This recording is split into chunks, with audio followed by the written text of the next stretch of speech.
Hello दोस्तों, SJ कहानी सागर में आपका स्वागत है। आज की हमारी कहानी है तिरस्कार। ये क्या भाभी, फिर से हरी चूड़ियाँ? कहा था ना आपसे कि मेरे लिए सूट और साड़ी से मैचिंग चूड़ियाँ लाया करो। फिर भी आप हर बार की तरह हरी चूड़ियाँ उठा लाईं।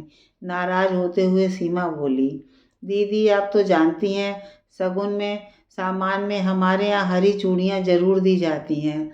मेरी पहली मकर संक्रांति के समय माँ जी ने खाने पीने के सामान के साथ सबके कपड़े, मेरी साड़ी और साड़ी के साथ हरी चूड़ियाँ मंगवाई थीं। मैं भी वही सामान आपके लिए लाई हूँ और सारा सामान आने से पहले माँ जी को दिखाया भी था। भाभी, माँ तो पुराने ज़माने की सोच रखती हैं, लेकिन आपको तो सोचना चाहिए था ना। और ये क्या, मूंगफली, रेवड़ी और गज्जक उठा लाए? मैं तो खाती नहीं इन्हें, कुछ अच्छा ही ले आते। मुझे तो आपका लाया कोई भी सामान अच्छा नहीं लगा।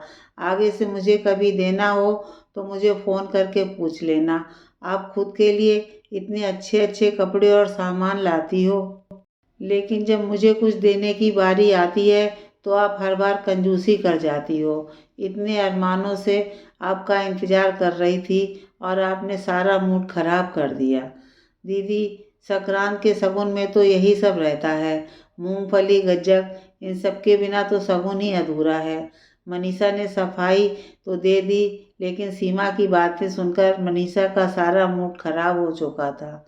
वो बहुत ही अरमानों से सीमा के यहाँ मकर संक्रांति का शगुन लेकर गई थी। सारा सामान भी अच्छा और बढ़िया था, लेकिन सीमा की बातों ने उसके सिर में दर्द कर दिया। बुझे मन से मनीषा कुछ देर वहाँ रुकी और फिर अपने पति संग वापिस आ गई।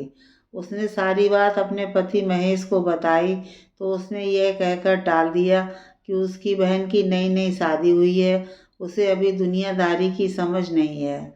मनीषा का मूड अभी भी खराब ही था। मनीषा की सास ने मनीषा को परेशान देखा तो वो समझ गई कि उसकी नादान बेटी ने अपनी भाभी को ज़रूर कुछ कहा है। उन्होंने तुरंत अपनी बेटी को फ़ोन लगाया। सीमा फ़ोन उठाते ही अपनी भाभी के बारे में उल्टा सीधा बोलने लगी, तो बिमला जी ने उससे कहा, देख सीमा, अगर कोई हमारे लिए कुछ करता है तो हमें भी उसकी भावनाओं का आदर करना चाहिए। अगर ऐसा ही रवैया रखा तो देख लेना, एक दिन ऐसा आएगा कि तेरी भाभी तेरे लिए कुछ भी करना बंद कर देगी। उस दिन समझ आएगा कि तुझसे कितनी बड़ी भूल हुई है। वो तो बेचारी इतने अरमानों से तेरे लिए इतना सब लेकर आई थी और तूने बदले में उसे क्या दिया? सिर्फ तिरस्कार। अरे, घर आए मेहमान का तो सब आदर करते हैं। मनीषा तो फिर भी तेरी भाभी है। माँ, आप भी भाभी की साइड ले रही हो। मैंने उनसे पहले ही कहा था कि मुझे सूट के साथ की मैचिंग चूड़ियाँ चाहिए, लेकिन वो फिर से हरी चूड़ियाँ उठा लाईं। अगर किसी को कुछ देना है तो कम से कम उसकी पसंद का तो दो। अब बताओ, इसमें क्या गलत कह दिया मैंने? बेटा, उसने तुझे सूट और साड़ी तो दिए ना। अगर तू मैचिंग चूड़ियाँ खुद से ले लेगी तो क्या आफत आ जाएगी? काश तुझ में इतनी समझ होती कि भाई भाभी का लाया सामान सिर माथे से लगा कर लेती और प्यार से अपनी भाभी के गले लगकर उन्हें विदा करती, तो सोच वो कितनी खुश होकर लौटती तेरे यहाँ से। एक चूड़ियों की डिब्बी को लेकर इतना ड्रामा क्यों करना? समय रहते संभाल जा, वरना अपनी मौसी की तरह पछताती रहेगी। तेरी मौसी के भी यही नखरे थे।